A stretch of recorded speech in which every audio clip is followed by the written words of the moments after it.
नमस्ते प्यारे बच्चों, स्वागत है आपका रामरूप शर्मा चैनल पर। और मैं हूं रामरूप शर्मा। बच्चों, आप लोगों के लिए आजकल बहुत ही इंपॉर्टेंट टाइम चला हुआ है, तो बहुत अलर्ट आप लोगों को रहने का टाइम है। आपकी जो मेहनत है वो यहाँ पर आपके रिजल्ट में कन्वर्ट होती चली जा रही है। तो उसी की सीरीज में मैं आपके लिए बहुत इंपॉर्टेंट वीडियो लेके आया हूं कि जेएसी 2022 में कौन कौन बच्चे हैं जो स्पोर्ट राउंड में जा सकते हैं, यानी कि कौन कौन से बच्चे स्पोर्ट राउंड में पार्टिसिपेट कर सकते हैं। इस बात का बहुत ध्यान रखिएगा बच्चों।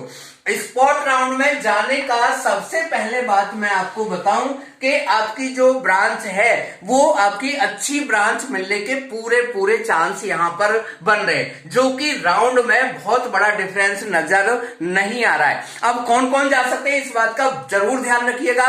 कहीं ऐसा ना हो कि आप बैठे हो कि हमें तो जेएसी बुलाने आएगी स्पोर्ट राउंड में, या सब चले जाएंगे, या फिर आप सोचे कि अरे यार फिजिकली तो जाना है। फिजिकली का मतलब है कि हम अपने डॉक्यूमेंट उठाएंगे और उस दिन दौड़ कर चले जाएंगे अपना रिपोर्ट कार्ड लेकर। ऐसा बिल्कुल नहीं होगा, आपको ध्यान रखना होगा। मैं सारे रूल बता रहा हूं एक एक करके कि कौन कौन से स्टूडेंट हैं जो स्पोर्ट राउंड में जा सकते हैं।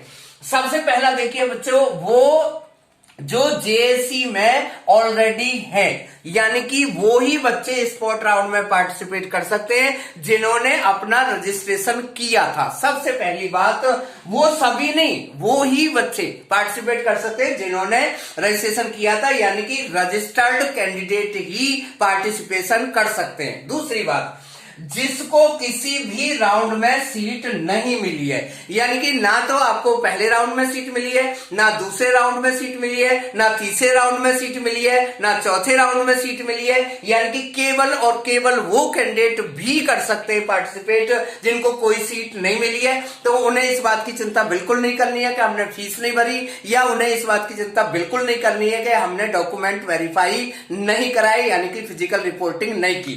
तीसरे जो कैंडिडेट हैं वो है जिसने एडमिशन नहीं लिया, यानी कि आपको जो है कॉलेज मिल गया था, आपको ब्रांच मिल गई थी, लेकिन आपने फिजिकल रिपोर्टिंग नहीं की, यानी कि आप ऑटोमेटिकली बाहर हो गए, क्विट हो गए, विड्रॉ आप हो गए। तो वो बच्चे भी यहां पर जा सकते हैं, यानी कि ना आपने फीस भरी है, ना ही आपने डॉक्यूमेंट वेरीफाई कराए, या इनमें से एक भी काम नहीं किया है, तो भी आप क्विट कर गए, विड्रॉ कर गए, काउंसलिंग से बाहर आ गए, लेकिन आप स्पोर्ट राउंड में जा सकते हैं बच्चों। ये भी बच्चे जा सकते हैं, ये भी बच्चे जा सकते हैं। अगली जो है बच्चों कैटेगरी, वो ये है कि जिसकी सीट कैंसल हो गई है, यानी कि किसी भी वजह से। कई बार होता है कि आपका डॉक्यूमेंट सही नहीं निकला था, कई बार होता है कि आप प्रॉपर डॉक्यूमेंट लेकर नहीं गए थे, कई बार है कि आपका कैटेगरी सर्टिफिकेट पर साइन नहीं था, कई बार है कि अब वो सर्टिफिकेट एनसीएल में नहीं था, कई बार है कि आपका जो डेट था वो प्रॉपर नहीं था और आपको भेज दिया था कि भाई ये काम करा लो, आप नहीं करा पाए। तो वो बच्चे भी यहां पर स्पोर्ट में पार्टिसिपेट कर सकते हैं। यानी कि आप ये समझ लीजिए, जो सबसे लास्ट का है कि अगर आपने विड्रॉ कर लिया है, तो अगर बच्चों इन पॉइंट्स में आपको कोई कंफ्यूजन भी हो तो तुरंत आप विड्रॉ ऑप्शन पर जाएं और विड्रॉ कर ले। आपके 95,000 रुपीज भी बच जाएंगे। और ये जो डेट है वो केवल कल तक है, यानी कि एक दिन का टाइम आपका बचा हुआ है। अदरवाइज आपके 95,000 भी चले जाएंगे और हो सकता है कि आप स्पोर्ट राउंड में ना बैठ पाए। तो बच्चों, अब जो है सबसे जो इंपॉर्टेंट चीज है वो आप बहुत ध्यान से समझिएगा। और ये एक कॉमन थिंकिंग है, ह्यूमन बीइंग की कॉमन थिंकिंग है। एक्चुअली बहुत सारे बच्चे ये सोच रहे हैं कि भाई सेकंड राउंड में मुझे कुछ नहीं मिला, या फर्स्ट में जो मिला था वो का वही है, छोटी ब्रांच है, मैं लेना नहीं चाहता। थर्ड राउंड में भी आपको कुछ नहीं मिला और या वो की वही ब्रांच रही। अब आपने ये सोचा कि यार 95,000 रुपीज के लिए हम खेल लेते हैं, जेएसी 95,000 रुपीज के लालच में आ जाएगी। बच्चों ध्यान रखिएगा, ऐसा बिल्कुल भी नहीं है। वो लालच में भी आ जाएगी और फिर भी आप स्पोर्ट में नहीं जा पाएंगे, क्योंकि फोर्थ राउंड में अगर आपको कुछ नहीं मिला या कोई चेंज नहीं हुआ या वो ब्रांच मिली जो आप नहीं लेना चाहते, तो आप विड्रॉ तो कर सकते हैं। विड्रॉ तो आप ऑटोमेटिकली भी हो जाएंगे अगर फिजिकल रिपोर्टिंग नहीं करेंगे तो, ठीक है ना। कर भी दी है, आप बाकी चीजें नहीं करेंगे तो भी हो जाएंगे, लेकिन आपके जो ये 95,000 रुपीज है वो भी बिल्कुल नहीं मिलेंगे और आप स्पॉट राउंड में भी नहीं जा सकते। इस पॉइंट को बहुत ध्यान से समझिएगा। यानी कि आप अगर ये सोच रहे हो कि हम यहां पर जो हम जेएससी में चल रहे हैं, काउंसलिंग में चल रहे हैं, वहां पर हम विड्रॉ नहीं करते, हम 95,000 रुपीज भर चुके हैं, हमने डॉक्यूमेंट वेरीफाई करा दिए हैं, अब हम ऑटोमेटिकली चौथा राउंड भी देख लेंगे और बाद में हम वहां पर भी चले जाएंगे, तो ऐसा बिल्कुल नहीं होगा। फिर भी अल्टीमेटली आपको विड्रॉ करना पड़ेगा। उसका नुकसान ये होगा कि आप विड्रॉ तो कर जाएंगे और लेकिन आपके 95,000 रुपीज चले जाएंगे, यानी कि यूनिवर्सिटी के हो जाएंगे।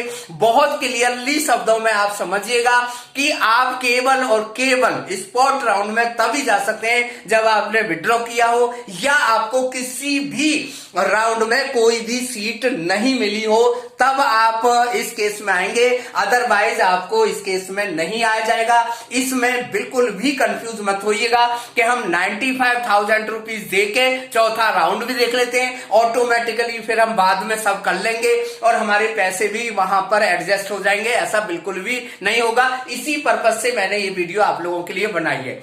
सबसे बड़ी बात जो मैं बताना चाहता हूं बच्चों के, अगर आपको ईपी मिल रही है, अगर आपको केमिकल मिल रही है, अगर आपको बायोटेक्नोलॉजी मिल रही है, मैकेनिकल मिल रही है, ठीक है ना, तो मैं आपको निश्चित रूप से कह सकता हूं कि आपको इन ब्रांच से अच्छी ब्रांच यहां पर मिल जाएगी, क्योंकि ये राउंड है, ये एक सिस्टम से चल रहा है और जब स्पॉट आएगा तो वहां सिस्टम हट जाएगा, वहां पर 85% का कोटा दिल्ली का हट जाएगा और बहुत सारे बच्चे इक्विवेलेंट हो जाएंगे और सारा माल एक जगह आ जाएगा, यानी कि सारी बची हुई ब्रांच वैकेंट आ जाएंगी।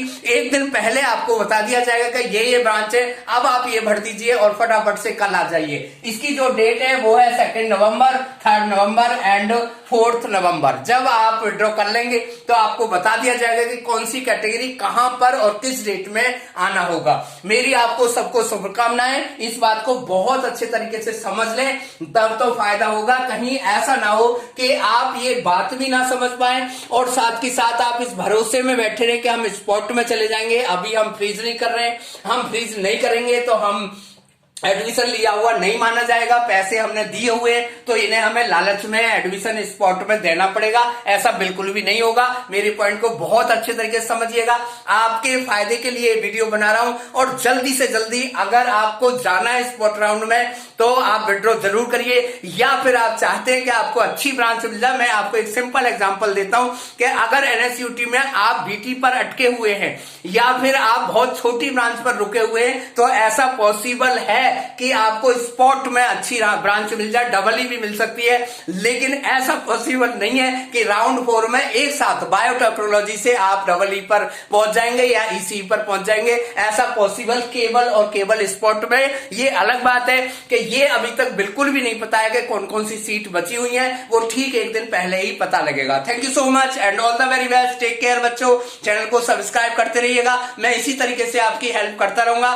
चैनल के लिए अगर कुछ कंट्रीब्यूशन करना चाहते हैं तो आप मेरा पेटीएम नंबर मैंने दिया हुआ है, उस पर आप थोड़ा सा कंट्रीब्यूशन जरूर करें ताकि मैं आपकी इसी तरीके से हेल्प करता रहूं। Thank you so much and all the very best.